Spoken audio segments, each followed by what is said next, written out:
Hola, ahora sí, buenos días. Estamos aquí para centrarnos un rato con Miriam Barrón, que es la encargada de Museología Crítica y el programa pedagógico del Museo de Arte Contemporáneo de la UNAM. Em, Vamos a platicar un rato sobre cómo está viviendo eh, una institución como ellos, cómo están viviendo estos cambios que estamos teniendo a, a raíz de esta crisis que tenemos. Eh, entonces, vamos a esperar a que estemos presentes y que ella también esté presente para empezar. Eh, Antes me gusta introducir un poco, me gusta introducir un poco lo que hacemos desde CAP, que es este marco o esta ventana desde donde nos vamos a sentar hoy, Miriam y yo. Pues el CAP es pues para decirlo en palabras más familiares, es una escuela de arte, es una propuesta pedagógica. Pero no nos dedicamos a dar clases en sí solamente, sino que también tenemos un programa de terapia facilitado por la Universidad de San Carlos, que nos provee los psicólogos. Y entonces también tenemos a la par de las clases un acompañamiento terapéutico, también tenemos dentro de los programas inserta un programa de terapia grupal, que o sea, puedes tener tu terapia individual si quieres y puedes tener participación también en las terapias grupales. Hola María Miriam, ¿ya estás? Te invito. Entonces, nos dedicamos a esto. Vamos a ver. Ah, aquí está. Listo. Así que hacemos una mezcla entre... Ya, Miriam, bienvenida. Pues está haciendo como una presentación de lo que Ujú, hacemos y para poner a todos en la situación, ¿verdad? Porque ujú. todos tengamos como la misma visión, entonces nos dedicamos a hacer de las prácticas artísticas como un camino por el cual transitamos también con mucho interés hacia la fortaleza emocional y la instalación de sistemas de pensamiento eh, y dinámicas de trabajo colectivo. Entonces eso es lo que hacemos. A partir de eso, de este pensamiento colectivo, fuimos viendo de que las circunstancias, que lo que estábamos viviendo y que cómo atendíamos a los estudiantes y que entonces cuáles eran las necesidades. Entonces se nos ocurrió que estas reflexiones alrededor de cómo todas estas dinámicas del arte, de la enseñanza, aprendizaje, todo eso está cambiando, pues podríamos invitar a personas con una visión amplia a poder discutir y a poder como reformular o a poder como que sacar lo mejor de esta situación que estamos viviendo, que pues no está siendo fácil. Entonces, por eso dentro de la lista nos parecía importante, indispensable, tener a alguien que trabajara dentro de una institución para saber cómo está siendo la experiencia y cómo se está adaptando a las nuevas maneras, una institución tan importante a la que muchos seguimos como es el Museo del MUAC. Entonces, gracias por aceptar nuestra invitación, bienvenida. eh, Gracias.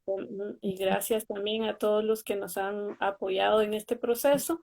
Me gustaría, ayer estaba mencionándoles, cuando tuvimos nuestra plática de ayer, que la intención, el impulso de hacer redes, pues ha ido dando frutos y nos hemos podido conectar y trabajar un poquito en conjunto con algunas instituciones que me gustaría mencionar. Entre ellas, me acordé ahorita que nosotros nos conocimos gracias al colectivo Cuerpo Estratégico, Ujú, sí, que, el que organizó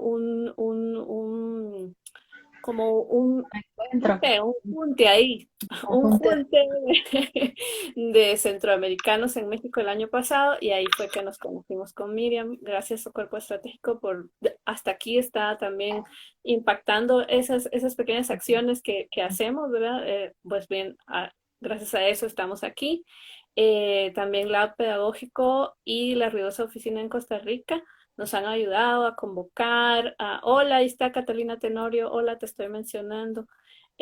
Nos han ayudado como que ayer nos han facilitado materiales de las ideas que ellas han ido como que decantando. Campo de Fuerza en Ecuador nos ha invitado a trabajar también o a pensar juntos un poco. En G Gallery, Humberto Vélez en Panamá nos ha ayudado a invitar gente. Hola, Linda Phillips. Y Matos Castillo y todo el equipo aquí del CAP también se mueven para que podamos estar aquí y poder pensar colectivamente. Entonces, gracias otra vez, bienvenida. Pues tú eres la encargada de Museología Crítica y el programa pedagógico del MUAC en, en la UNAM. Entonces, para comenzar, me gustaría un poquito que nos contaras de ti y de cómo Miriam Barrón va y resulta en esta área trabajando, que es un área que me parece interesantísima. Entonces, ¿cuál es tu historia? ¿Cómo llegas ahí? Y bueno, ¿qué se hace ahí? Bueno, pues la verdad ha sido mucho la causalidad que me llegó a ese lugar. Yo de formación soy artista visual y por azares del destino, en el 2003 empecé a trabajar en museos, bueno, haciendo primero lo que le llamamos acá en México servicio social, que es una práctica que hay que hacer al final de la carrera. Mm, Pero inicié no en arte contemporáneo, sino en el Museo Nacional de Arte, que es, bueno, pues desde estamos hablando de Reinato, siglo XVI, o sea, como otro tipo de, hasta las mitades del siglo XX tienen en esa colección. Y bueno, me empezó ese interés por comprender qué pasa una vez que las obras están fuera de las manos del artista, ¿no? O sea, por un lado, pues tú haces tu producción, pero como que no hay un seguimiento de qué pasa después de eso. Entonces, por eso me incliné a estar a partir de ese año, pues trabajando, involucrándome con las áreas educativas de los museos. Entonces, pues del MUNAL, que salté al MUCA Campus, que es un museo también de la universidad, pero que su línea de trabajo en ese momento comenzaba hacia el arte contemporáneo. Porque bueno, ahí la maestra Graciela de la Torre, quien bueno, también estaba dirigiendo el MUNAL en un momento, la llaman a la UNAM para que empiece a trabajar arte contemporáneo en este museo. Y de ahí pues salté al MUAC cuando lo inauguran. De hecho me toca estar pues en el proceso de planeación previo junto con Ricardo Rubiales, que es quien hace parte de ese diseño, junto con un grupo bastante amplio de personas viendo necesidades desde el arte contemporáneo, ¿no? Para poder hacer una planeación educativa. Y me toca estar pues desde el inicio en el MUAC y pues todos estos caminos siempre han sido en las áreas educativas. Eh, pero estaba a cargo más como de la parte de mediación, bueno, junto con otras personas, no solamente era yo, y también pues cómo vernos más allá de mediadores. Creo que una postura muy importante que tomamos en ese momento fue llamarnos enlaces, porque tenía que ver con este vínculo de ida y vuelta, ¿no? Que no solamente había como pensarse como una intermediación que había que haber por dos cosas que no, que eran distintas o estaban en choque, sino más bien como algo que podría ir y regresar. Y bueno, como llego a Museología Crítica, pues en realidad, de hecho, cumplo 3 años este año de que se inicia esa coordinación en el MUAC, que también es parte del programa pedagógico y que vincula con temas de comunidad, comunidades externas al MUAC, no pensadas solo como actividades que suceden en las salas del museo o dentro del espacio del MUAC, sino que nosotros salimos. Y de ahí hay empieza con un proyecto que de hecho ya este es el octavo año que lo hacemos, que se llama MOAC en tu casa, en donde prestamos piezas de la colección que se las llevan a su casa chicos del bachillerato de la UNAM para activarlas. Y a partir de eso, pues comenzamos todo un planteamiento de cómo trabajar en comunidad, o sea, cómo hacemos un ejercicio fuera de las instalaciones del museo, expandiendo el museo, un poco como este museo sin muros, o sea, cómo lo pensamos fuera. Y hace 3 años que se crea la coordinación, bueno, esta área, y sobre todo como un trabajo muy de la mano con el Centro de Artes y Oficios Escuelita Emiliano Zapata, que es un espacio que se encuentra en la colonia que está a un lado de Ciudad Universitaria, donde estamos nosotros. Y pues ese fue un gran reto porque aunque había trabajado con comunidades, pues no es lo mismo estar en un espacio privado como una casa, dentro de Mac en tu casa, o estar yendo a escuelas o con grupos muy particulares que tenían una necesidad también muy particular de acercarse al arte, a entender una comunidad en la cual pues no estaba solicitando nada en relación al arte, sino más bien nosotros queríamos vincularnos con ellos por ser la colonia junto a Ciudad Universitaria, pues nuestros vecinos, y a empezarlos a vincular con el museo y con la universidad en general, porque bueno, tenemos cines, teatros que pues a veces están vacíos, bueno, me refiero a que van los universitarios, pero no se llenan salas, más que en ciertos momentos sí, pero bueno, ¿por qué no vincular precisamente a nuestros vecinos para que también asistan de sus usos? Y bueno, pues así es como llegué a Museología Crítica en el MUAC. Y bueno, también hay otras áreas del museo que sobre todo, por ejemplo, Campus Expandido, que tiene una cátedra que también tiene que ver con museología crítica, que también no es solamente pensarse hacia afuera, sino también pensarse hacia dentro del museo, ¿no? ¿Qué pasa con nosotros también como trabajadores de museo en este espacio? ¿Cómo nos vamos relacionando entre nosotros? Y bueno, también repensar las formas de hacer, ¿no? Desde una institución. Y bueno, eso es básicamente. Wow, súper, súper interesante y como ejemplos, a mí se me hace no solo impresionante la lectura de sutilezas y la construcción fina de la institución del museo, ah, pensando bueno, vincularse con la colonia, pero también repensarse desde el mismo personal, tener un programa o si no un programa, por lo menos una intención de trabajar sobre eso, se me hace un trabajo fino, se me hace como una lectura de los detalles que está muy linda y también se me hace como un ejemplo, como un camino que de repente ahí se puede seguir y de repente ahí se puede como integrar en las instituciones en las que nosotros trabajamos también, ¿verdad? Se me hace muy, muy lindo, muy valioso. Em, y entonces, bueno, pues ya que nos explicaste un poquito, tal vez podemos entrar a la primera pregunta, que creo que la tienes súper bien manejada, porque ya como nos contabas, hace 8 años tienen ya un programa que intenta llevar al museo para afuera. Como entendí que Ujú. más o menos hace 8 años tienen este programa que dijiste que se llamaba... Aquí en tu eh, casa. Ujú. ajá, entonces, es un poco también de eso que vimos pasar en las redes, nos llevó a hacer estas sesiones. Como forzosamente todas las instituciones tuvieron que ver cómo le hacían para salir de ahí, porque estábamos ya en un hábito de que nosotros vamos a las instituciones, pero no hay un cómo las instituciones puedan llegar. Entonces, la primera pregunta que te teníamos es,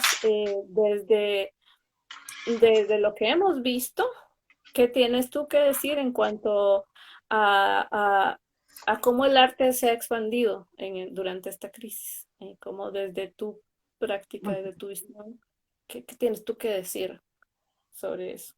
Pues creo que sí, por un lado está la institución que, como tú bien mencionas, está pensando en ese público que ya no va al museo, o sea, que ya está fidelizado, que ya conoce el museo, que ya lo visita o se traslada a un museo. Y creo que es donde ahorita está muy enfocado, por así decirlo, o sea, porque es como de primera edición, bueno, es más accesible de repente poder digitalizar una colección o si ya la tienes, poderla compartir vía electrónica, que también muchos museos ya lo trabajan, ¿no? O sea, que ya se venía haciendo eso, cómo poder mostrar una colección a distancia para quien no pueda asistir. Pero bueno, o sea, creo que en ese sentido se ha manejado como con rapidez, por decir, este traslado de la parte física a la parte virtual. Pero ¿qué pasa? A mí más bien lo que me generó fue muchas preguntas, porque ¿a qué pasa con los que trabajamos con comunidades muy particulares, en donde no hay acceso a Internet, en donde puede ser que tengan una computadora para trabajarlo, o sea, es decir, para el que trabaja, para el que va a la escuela y además para la recreación? Y que además tiene limitado el tiempo porque, bueno, pues hay que dosificar entre los que tienen que usar el equipo, pero también hay quien no tiene computadora y solo tiene celular, pero también está complicado que use sus datos para entrar a ver una actividad cultural cuando pues necesita mandar información a su trabajo, por Tarea. ejemplo, ¿no? Ujú. Tiene que hacer tareas. Entonces, creo que esa parte, siento que está bien que no sucediera como de primera intención. Me refiero a que hemos estado pensando cómo trasladar esto que hacemos en un espacio físico, pero que además involucra el cuerpo, involucra las emociones, involucra los olores, involucra toda una serie de elementos en donde vas construyendo pues con la gente con la que estás.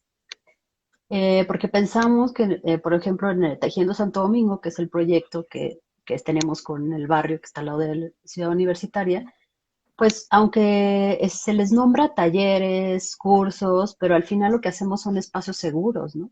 Espacios de convivencia, espacios de intercambio, en donde, pues, de lo que estamos hablando, pues sí, estamos haciendo grabado, pero en realidad estamos hablando sobre violencia de género. Pero, ¿qué pasa si de repente pues ya no tenemos esta estrategia, que ya lo virtual ya no te permite llegar a ciertos acercamientos como en lo corporal?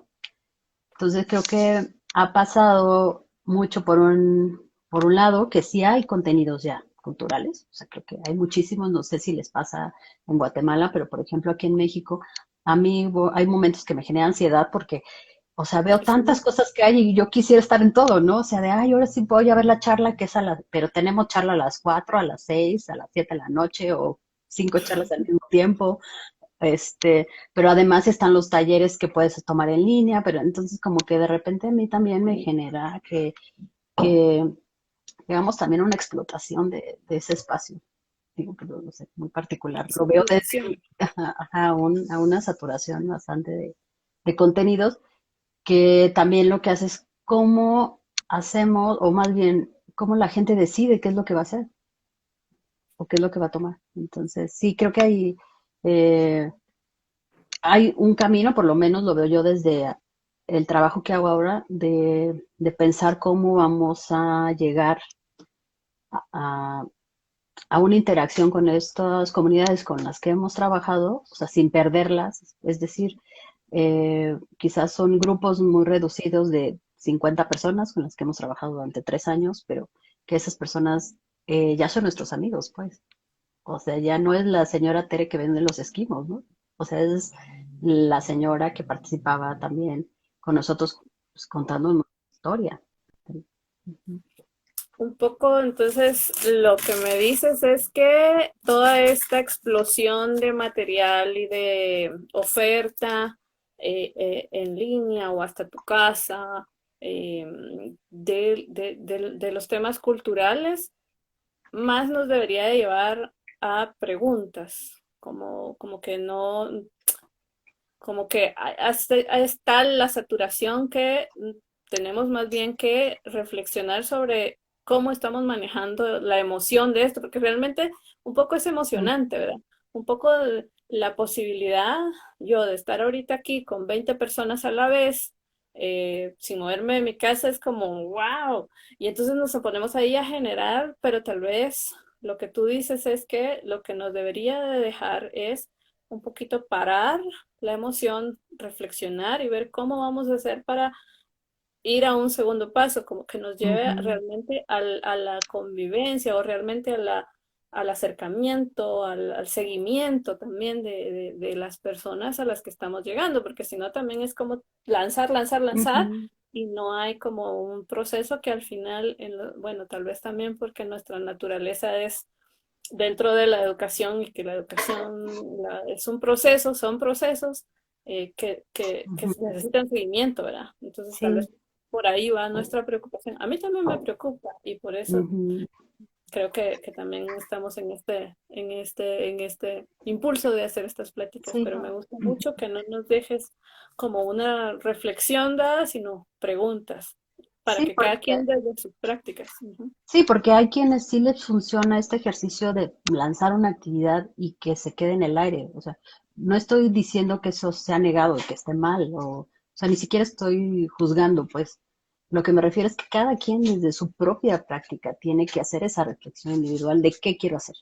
O sea, quiero realmente tener una hoja de instrucciones que la pueda descargar cualquiera y no saber, solamente tener un número de que hubo 50 descargas y ya no tener nada más que eso.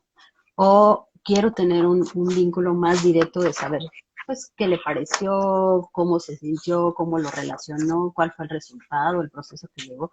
Porque al final eso es lo que yo hago en mi trabajo, o sea, no, por eso estoy partiendo de, como tú me decías, desde tu experiencia, pues es que mi experiencia es eso, el de que estamos llevando un proceso que te lleva meses, no es que te lleva una sola actividad y que ahí está, o sea, digo, hay gente que lo está proponiendo ahora sí y está bien porque está funcionando, que igual tiene que ver con, digo, no me quiero adelantar a otras de las preguntas, pero que tiene que ver con en dónde estamos parados nosotros como educadores, como artistas, como gestores culturales, ahora en el plano del mundo, pues, o sea, así como ahora es el reconocimiento del médico por la gran labor que está haciendo, pues también hay un reconocimiento de todos los artistas que están trabajando por aquellos que están en casa, ¿no? Em, Tal vez también, yo creo que sí te podías, si te hubieras saltado a la siguiente pregunta, pero la voy a hacer para que todos sepan de Ujú, qué va. Pues la siguiente pregunta es que partiendo de la situación del coronavirus, pues es mucho del funcionamiento de las instituciones, sí, como de los mecanismos que ya estábamos acostumbrados, se modificaron. Y uno de esos mecanismos es la educación, la experiencia de la escolarización. Entonces, ¿cuál crees que podría ser el papel de la educación artística en en estos posibles nuevos modelos? Porque ahora se está modificando, se ha modificado. ujú. Entonces, en este tal vez logramos que haya un modelo nuevo. En este posible nuevo modelo educativo o de escolarización, ¿cuál crees que sería el papel de las artes? ¿Qué podría ser? Ujú. Pues yo creo que también ahí va involucrado pues un poco lo que mencionaba Luis Camitz en la edición pasada, ¿no? Bueno, en su charla, como esta parte de la ignorancia como una estrategia.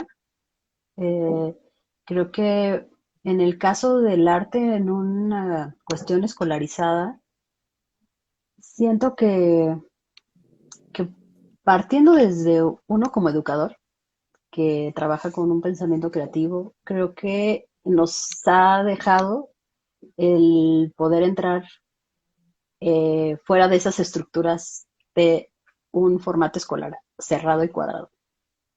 O sea, es decir, desde nuestras estrategias, indistintamente si tienen que ver con dibujo o con escultura, sino también cómo construyes un pensamiento desde lo que tú sabes, desde lo que tú has vivido, te ayuda a ir comprendiendo diferentes situaciones y temas, pero a veces siento que el tema escolar, hablando escolar de escuela, de formato muy específico, continuamos o continúan en la idea de reproducción de un contenido o de una información. Si nosotros logramos tener una alianza para que podamos trabajar transversalmente, creo que podríamos hablar desde más bien no solo decir español o la lengua, ¿no? Sino también lo que enriquece en relación a mi contexto, ¿no? O no sé si fue muy clara con eso. O sea, estoy pensando como en una idea transversal. Pienso en maestros de primaria con los que hemos trabajado nosotros, por ejemplo, en Santo Domingo. En las sesiones que nosotros tenemos con los niños, pues hablamos de problemáticas del barrio, pero está la maestra o el docente que pues tiene que ver matemáticas, español, inglés, y le decimos, bueno, ¿cómo podemos construir un ejercicio en el cual los niños puedan utilizar estrategias que tú le enseñas en el ámbito escolar, pero que estemos hablando de un problema de su escuela o de su colonia? Entonces, así es como un trabajo, pues un poco de la mano de dos líneas, ¿no? Pero pensando solamente desde mi hacer, o sea, desde yo como educador artista, pues creo que es un potencial también en decir esta parte de poder estar dialogando ahora a distancia, en qué pasa si hacemos un vínculo tú y yo y trabajamos con nuestras comunidades transversalmente, ¿no? O sea, que hagan intercambio entre ellos, entre conocimientos y saberes que ellos hay en su comunidad. Entonces, creo que eso sí nos permite, pero regresando al punto anterior, siempre desde hacia dónde vamos con eso, ¿no?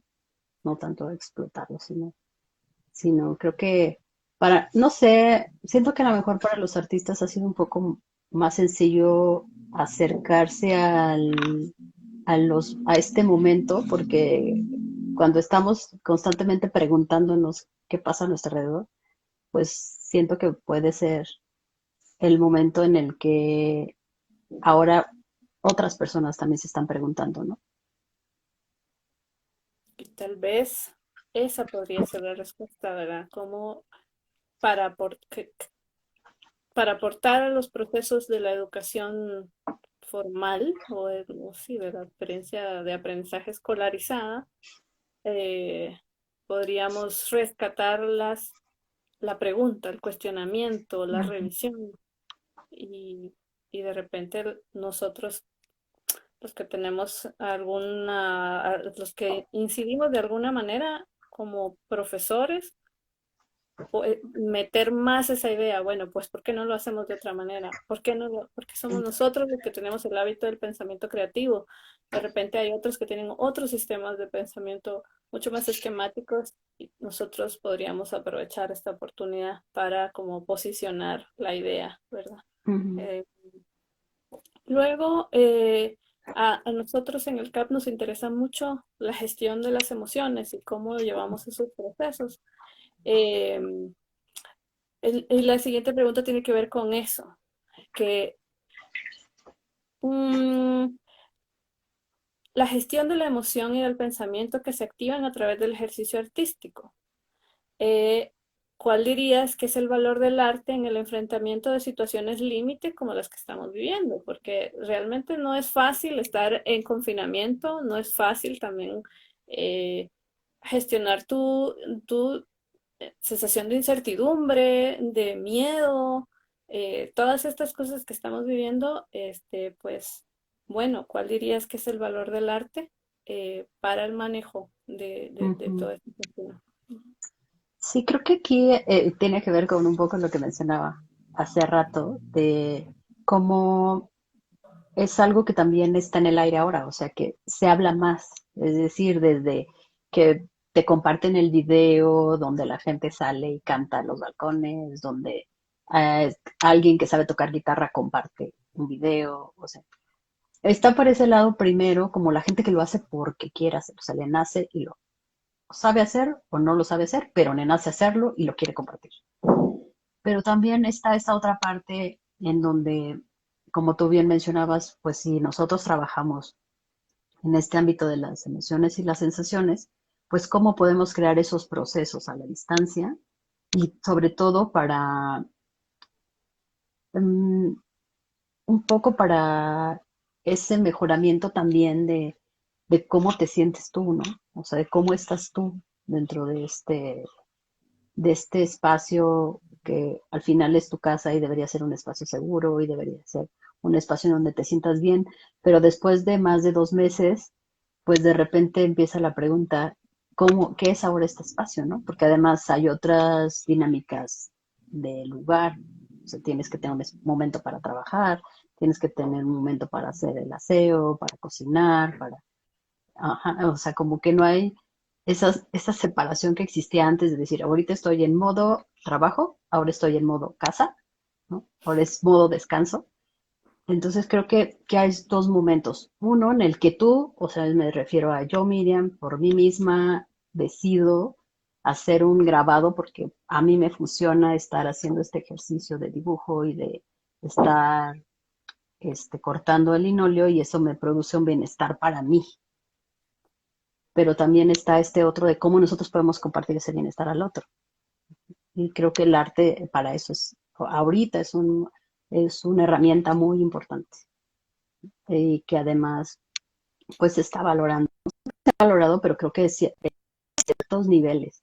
Y ahora pues está, de hecho no sé, acá en México ha habido muchas campañas ahora desde trabajo comunitario, por ejemplo, por parte de la Secretaría, pero también es cómo nosotros hacemos ese acompañamiento desde el arte, ¿no? O sea, el concierto masivo en el que tú te puedes conectar y de repente estar escuchando algo que pues igual y a lo mejor no podrías haber ido a Bellas Artes, ¿no? A escuchar una sinfónica y en ese momento quisiste hacerlo y te dio un confort, ¿no? O te hizo sentir bien.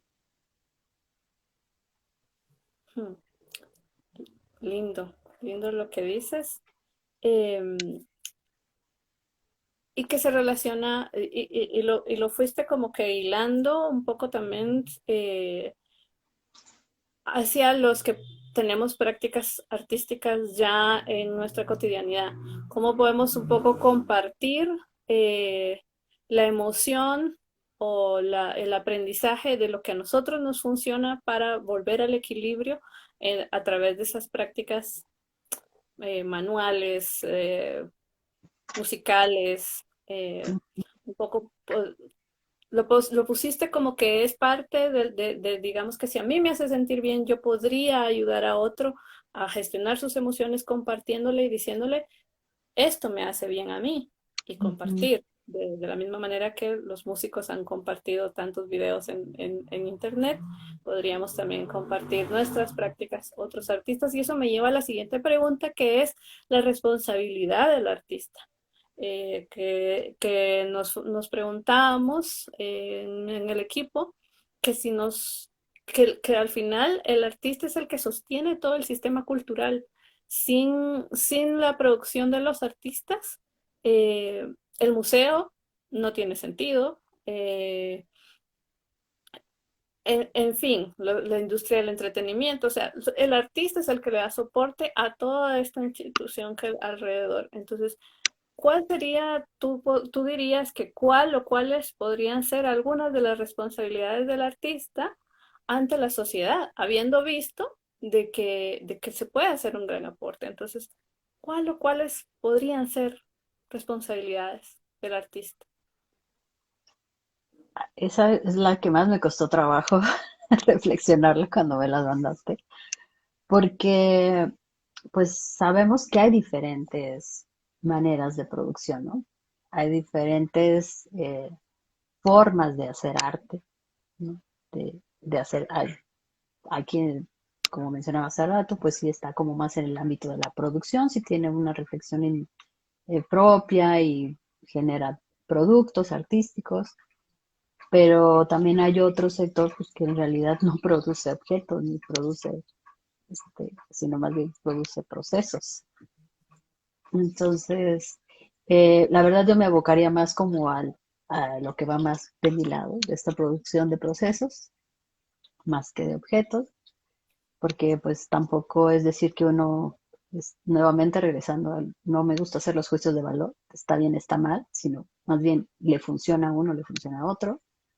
Pero creo que de los que tenemos una postura muy vinculada a lo social, creo que pues es una gran responsabilidad de empezar a trabajar, como decía al principio, ¿no? desde otros parámetros que no es solamente la reproducción de contenidos, de tratar de ir más allá o no de replicar los procesos que llevas o que llevábamos en el momento en el que nos uníamos, nos reuníamos para hacer algo juntos, porque sí siento que la experiencia es muy diferente, porque no tenemos pues el simple hecho de estar juntos y de ir conectando los cuerpos, o sea, no lo podemos tener ahora, ¿no? Y que aunque nos miramos ahorita por la pantalla, pues en realidad no nos estamos viendo una imagen digital, o sea, estamos viendo píxeles, no nos estamos viendo en realidad. Entonces ese es hacia donde yo creo que habría que pensar cómo podemos, en este acompañamiento que también mencionaba hace rato y que tenía que ver, pues sí, el arte nos ayuda a pensarnos y a pensarnos en un contexto y a repensarnos si lo queremos, ¿no? También. Entonces creo que la responsabilidad está en cómo queremos continuar nuestro trabajo. Si queremos seguir haciendo estos cambios desde lo individual a lo colectivo, y a eso me refiero desde tener una sanación de la ansiedad, por ejemplo, como ahorita, ¿no? O sea, ¿qué pasa? Bueno, pues, te comparto esta situación para que veamos juntos cómo podemos modificarla, o sea, o tener un espacio de silencio, no sé, o sea, pienso como, sí, en cómo podemos pensar juntos, o sea, si bien nosotros lanzamos la pelota, o siempre veo este ejemplo de la roca en el río, ¿no? O sea, a veces somos eso, o sea, lanzamos algo y eso va creciendo. Digo, a lo mejor es una idea muy romántica, pero siento que tiene que ver con eso, o sea, con procesos.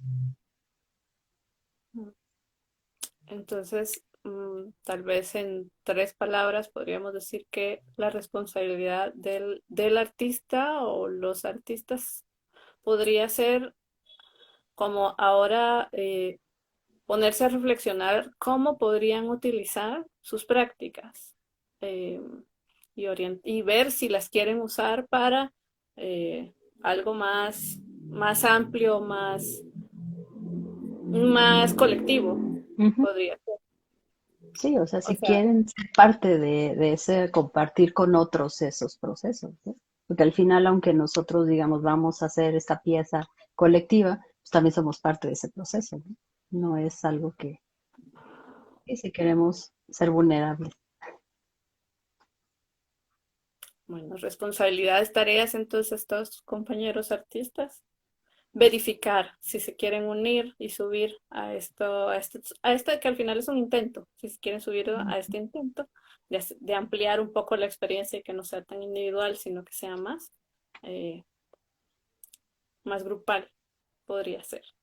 Bueno, pues entonces, podemos ahorita estamos en un buen tiempo para responder preguntas de quienes nos acompañan. Así que voy a ir revisando eh, cuáles han sido los comentarios y saludando un poco a la gente que, que amablemente aquí nos acompaña.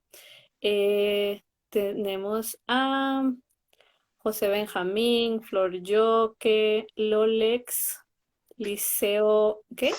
¿Por qué todos en Instagram se ponen unos nombres tan difíciles?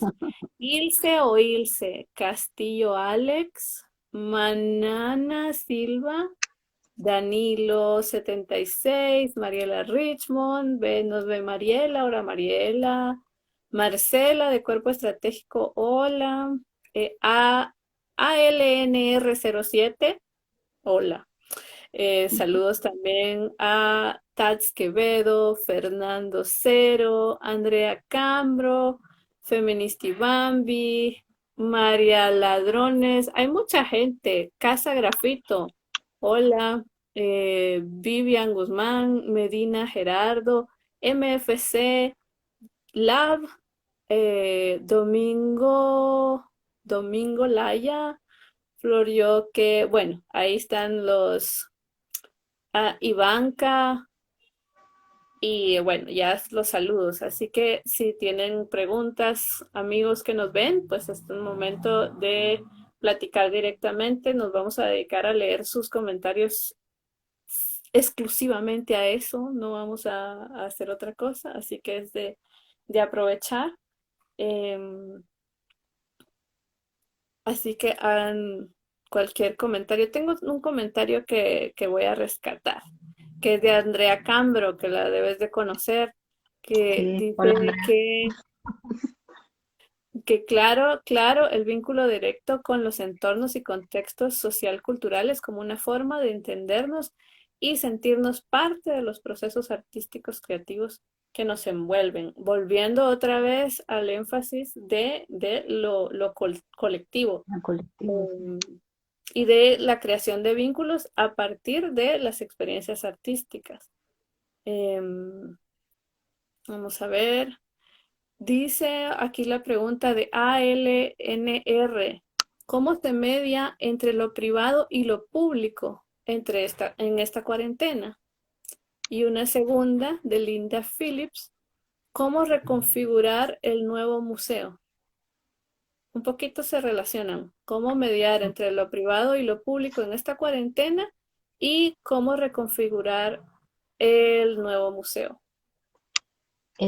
Bueno, con respecto a la primera pregunta, bueno, yo doy clases en línea. Originalmente esas clases eran presenciales y ahora me tocó llevar al ámbito de lo virtual. Y la primera vez que me conecté con el grupo, hice una especie de diagnóstico indagatoria, o sea, como ir preguntando si alguno podía hacer actividades físicas, si alguno quería compartir alguna sesión con algún familiar, o sea, como que pensé, me imaginaba a partir de lo que yo les contaba hace rato de la experiencia de tener que compartir el espacio del hogar con el espacio laboral, el espacio educativo, o sea, como todo esto se mezcla ahora aquí. Eh, También para entender cómo ellos estaban viviendo este momento. O sea, era desde, pues hubo quien dijo, no, yo no quiero trabajar con mi familia porque yo estoy ahorita en mi clase. Y hubo quien dijo, no, yo tengo niños y la verdad no quiero que estén molestando, ¿no? O sea, también cómo ellos se perciben dentro de ese mismo lugar. Y esa era una pregunta que yo les lanzaba. O sea, más bien es, ¿cómo estamos construyendo ahora desde un lugar que no está diseñado para la enseñanza? O sea, del lugar que es mi casa y que Ujú. tuve que elegir un espacio de esa casa para poder tener mis clases. Entonces, pues sí es una cosa que al final, pues tendremos que pensar qué tanto queremos llevar lo privado a esto público que ahora es estas videollamadas, porque al final pues tenemos este recuadro, ¿no? O sea, si se limita a solo ese espacio y que seguramente si volteamos la cámara para acá, pues como al meme, ¿no? De tener todas las cosas amontonadas atrás de la cámara. O sea, al final sigue siendo un poco privado, ¿no? Pero es como si ahorita mi perrita se pone a ladrar, pues no es que la pueda decir que se calle, porque al final es su espacio, es su casa y quiere ladrar, ¿no? Entonces, más bien, ¿cómo empezamos a entender que aunque quizá queramos continuar en el espacio privado, pues siempre se puede convertir en esto, en un espacio público, ¿no? Si ahorita se me cae la cámara y volteamos a ver qué pasa arriba, ¿no? Siempre puede haber una incidencia en eso privado. Y con respecto al nuevo museo, ¿cómo tendría que ser? Pues yo creo que tenemos una gran oportunidad, la verdad. Yo lo pienso como, o sea, que esto es una oportunidad de poder pensar, pues sí, o sea, ¿qué pasa ahora que, de hecho, que aunque regresemos ahora al museo y el museo abra y la gente llegue, ya no podemos pensar en números, porque ahora no podemos tener a 100 gentes en una sala. Entonces sí es un momento de pensarlo, o sea, de ir, eh, de pensarlo como esa oportunidad. de que ahora lo fundamental no son los números, entonces tenemos un espacio para poder pensar qué podemos hacer con esos 10 que van al museo, con esos 20 que vamos a poder hacer ahí, qué más podemos trabajar, que no sea solamente pues como la experiencia del recorrer, del hacer, del mirar, ¿no? Igual podemos trabajar desde otro lugar, pero lo veo como una oportunidad de cambio. Creo que, digo, no tengo ahorita la respuesta de cuál sería el museo ideal y hacia dónde tendríamos que migrarlo. Bueno, tengo como algunas, pues como ideas o expectativas también de lo que a mí me gustaría que pudiera pasar. O sea, como el de, pues sí, no ser tan fríos ahora al momento en que recibimos a nuestros visitantes, ¿no? Tratar de también tener un acogimiento más hacia ellos, porque bueno, también está quien decida ir en los próximos meses al museo, pues también estaremos en ese momento de seguir teniendo miedo, ¿no? De tener que entrar con cubrebocas, de tener que no tocar a nadie, o sea, son otros momentos que tenemos que lidiar con eso que también tiene que ver con las emociones y las situaciones y cómo lo vamos a abordar nosotros. Creo que esa es la parte en la que tenemos que trabajar ahora. Qué lindo lo que dices, que todo va relacionado a como a parar a bajarnos de la prisa, parar y examinar, bajarnos de los números, atender mejor a pocos. O sea, siempre vas como que, eh, como reduciendo, como reduciendo en tiempo, reduciendo en espacio, reduciendo en cantidad. Vas como proponiendo eso, qué lindo. Ahí tenemos otra pregunta de Mariela que dice que ahora que no Hola, nos podemos Marisa. ver, que ahora que no nos podemos ver cara a cara y convivir con la gente a la que estábamos acostumbrados a llevar nuestros servicios, ¿verdad? ¿Cómo, cómo pensamos, cómo piensas tú la relación con la comunidad y qué posibilidades sientes? Pues eso igual como lo mencioné al inicio, pues es el reto, ¿no? O sea, cómo nos vamos a vincular ahora con ellos. Pienso, bueno, con algunos, pues nos seguimos mandando WhatsApp, llamándonos por teléfono, pero al final no ha seguido un proceso como el de tener una actividad específica, ¿no? En la escuelita.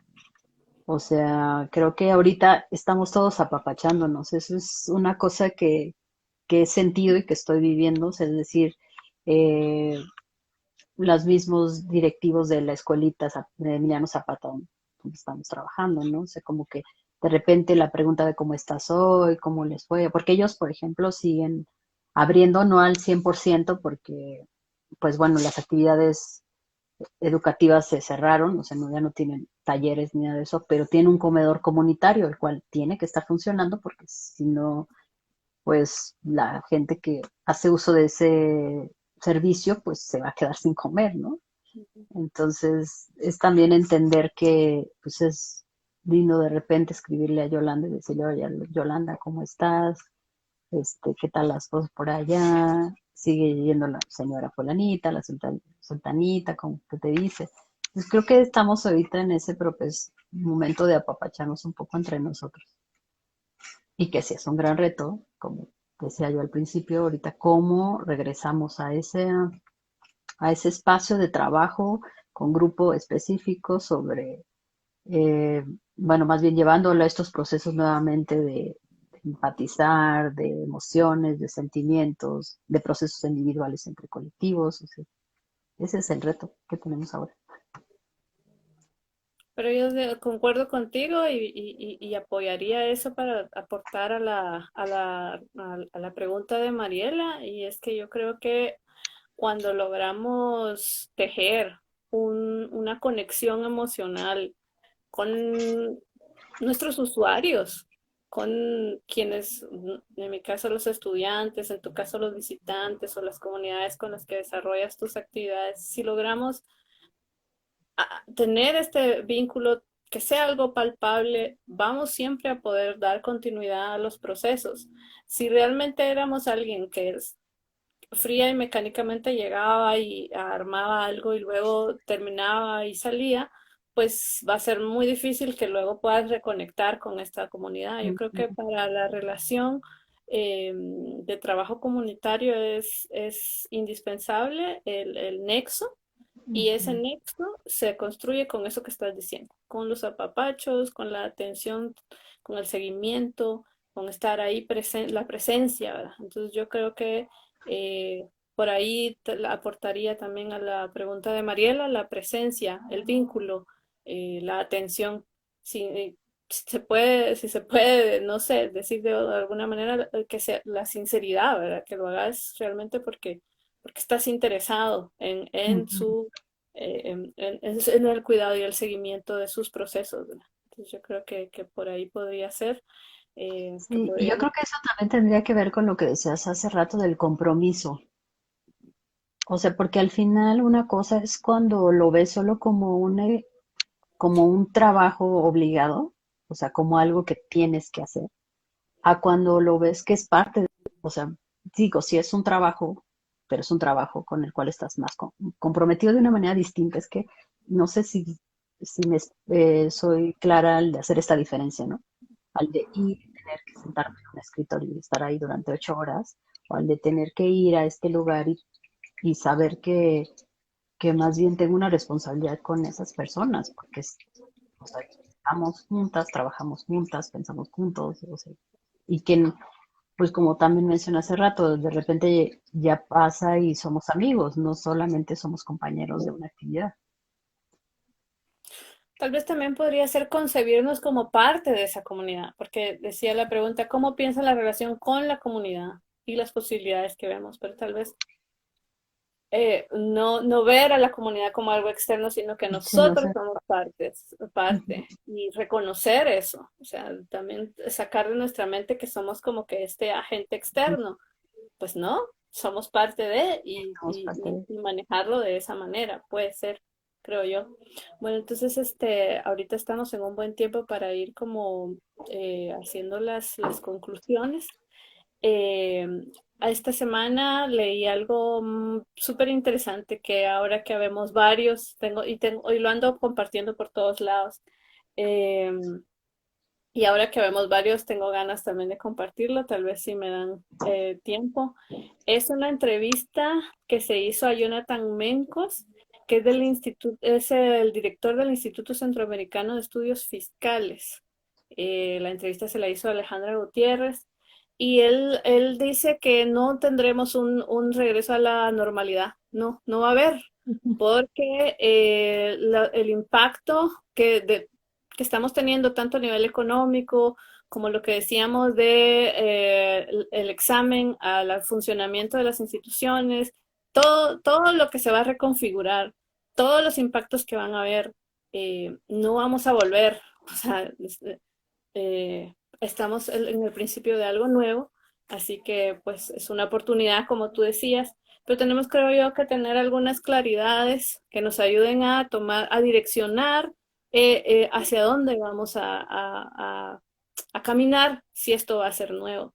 Y entonces, él pone como es de estudios fiscales, lo pone todo en números y eso también es interesante para mí.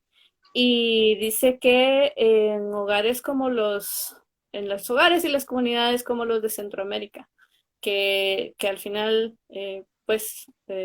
creo que habemos varios centroamericanos, la pobreza se va a incrementar eh, en- Ujú. considerablemente. Nosotros en Guatemala tenemos un porcentaje ahorita al censo del año pasado de 57%, somos más del 50% en pobreza y derivado del desempleo y de todo lo que viene acarreado de la pandemia, vamos a llegar posiblemente a un 65.5% de pobreza en los hogares guatemaltecos. Eh, la entrevista textualmente dice, hay una sensibilidad muy grande en los hogares guatemaltecos a la pérdida de ingresos, porque casi ningún hogar tiene ahorros, ni tampoco tiene seguros de desempleo, ni transferencias condicionadas. Somos un país con hogares que sobreviven y con niveles tan altos de desprotección social que un choque nos lleva a la pobreza, una enfermedad nos deja pobres y un cierre de la actividad económica o la pérdida de empleo, aunque sea por un corto plazo, también nos lleva a estar por debajo de la línea de la pobreza general. Salir de esta, para salir de esta crisis para salir de esta crisis bien librados y con más derechos, no puede ser con sociedades en donde quien tiene más, esto no podrá ser en donde sociedades donde quien tiene más aporta menos y en donde quienes gobiernan pensando que el dinero que manejan es su dinero personal. Así es que ahí, si hablamos de un pacto fiscal para el desarrollo y la consolidación democrática, entonces es un momento de pensar en que debemos de buscar la concientización de quienes somos más para la consolidación democrática y no al revés. Para el empleo necesitamos tener una diferente forma de encaminar la economía centroamericana porque necesitamos modernizarla, adaptar, cerrar aquellos sectores que ya no son útiles para la economía.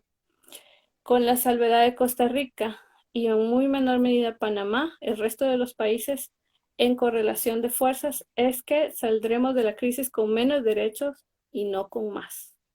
Es infortunado cerrar con esto, pero así es. Si los trabajadores no toman conciencia de que tienen que empujar cambios para más derechos, si las enormes masas de personas en edad de trabajar, precarizadas, sin contratos, sin seguridad social, no comienzan a tomar conciencia de que son mayoría y que además tienen el poder de empujar una discusión política que lleve hacia un nuevo sistema, pues estamos perdidos, porque esto no es un cambio que va a surgir de la buena voluntad de las tradicionales élites de Centroamérica. Esto quiere decir nuevos actores, nuevos liderazgos y, por supuesto, roles mucho más activos de aquellos que se ven afectados con la pérdida de derechos que ya tenía el sistema en el que estamos. Y yo quisiera posicionarnos ahí, a los trabajadores de la cultura, como Mm. líderes, como personas que tienen una voz, que es escuchada por las personas a las que atendemos y que tenemos que tener los ojos abiertos de que este es un momento en el que podemos no solo reflexionar nosotros, sino parar y hacer que los grupos con los que trabajamos también reflexionen y también tomemos posturas que nos protejan. Y en esa línea tratamos cada semana de sacar para todos una selección de instituciones que centran sus servicios en la protección de las personas. Hoy mi compañera Flor sacó un listado de instituciones que dan sus servicios para la protección física y estas funcionan en Guatemala y todos están teniendo servicio a domicilio, especialmente en la ciudad. Primero es Nana Luna, que promueve la conciencia ecológica a través de la fabricación y promoción de productos orgánicos amigables con el ambiente, enfocados en la venta de copas menstruales y productos reutilizables para la menstruación. El siguiente se llama Productos Terapéuticos Caslem, también funciona en la ciudad y en Misco, y ellos hacen jabones, aceites, pomadas, pasta dental y similares elaborados con plantas de jardín casero e ingredientes de mercados de comunidades mayas sin químicos ni procesos que dañen el ambiente. En Sololá, que es un departamento de acá de Guatemala, tenemos a la Asociación de Mujeres Mayas Oxlajú, que se dedican a la medicina ancestral y protección de la madre tierra con un programa de cosecha y producción de amaranto para sostener la nutrición de los pueblos y la soberanía alimentaria. Entonces, creo que todo se vincula, creo que todo va con todo y pues quería cerrar compartiendo esto y darte las gracias infinitas por darte un rato en medio de todo esto para compartir con nosotros. Y no No. sé si tienes unas últimas palabras o reflexiones antes de que se nos corte, porque Ujú. ya se va a cortar. Vale. Bueno, pues muchas gracias. Y sí, yo también creo que la base, o más bien esta transformación que estamos pasando ahora, como tú dices, no vamos a regresar a la normalidad. Y digo, creo que también es un buen momento para pensar que si esa normalidad funcionaba para nosotros o no. Y la autogestión creo que es algo que tenemos que promover y pues el trabajo colaborativo y el consumo local.